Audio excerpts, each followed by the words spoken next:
The complex relationship between Taiwan, the United States, and China has been the subject of ongoing media coverage in recent weeks, prompting many to speculate about the future course of action for each country. During the TVBS meeting room with commentator Wen Qiyu on Monday, February 13th, former U.S. National Security Advisor John Bolton weighed in on the matter, offering his thoughts on the next steps the U.S. and Taiwan should take.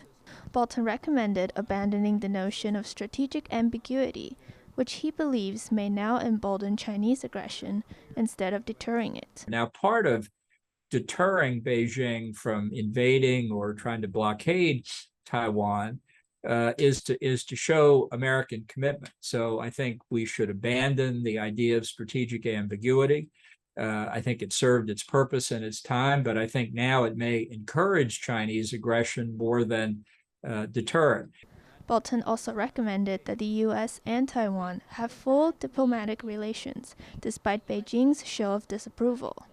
Yes, I think there should be full diplomatic relations. And if Beijing doesn't like it, they can take whatever steps they want. But the idea that somehow we have to condition our foreign policy to suit Beijing's domestic political view of its relationship with Taiwan, to me, is unacceptable. Still, many Taiwanese and people in Washington, D.C. are worried that the tension across the Taiwan Strait could rise even more. But Bolton views it otherwise. I don't think there's any chance of a conflict. I think Beijing is bluffing on that score.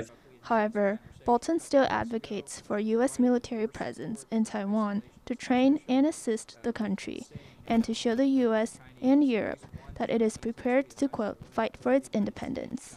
To make it clear what we have said repeatedly since 1949, that military aggression to reunite China is unacceptable. And that we're going to act in support of the commitments, the obligations that we, the United States, have. I think supplying more effective weapon systems to Taiwan, training and assisting Taiwan's military, encouraging Taiwan to make it very clear to the U.S. and Europe in particular that it is prepared, like the Ukraine, to fight for its independence. Hopefully it won't come to that, but I think that needs to be made clear. Bolton points out that having more American forces in Taiwan and having other Asian Indo-Pacific countries stand behind Taiwan can convince China that, quote, it has far more to lose in being aggressive toward Taiwan than it could possibly gain.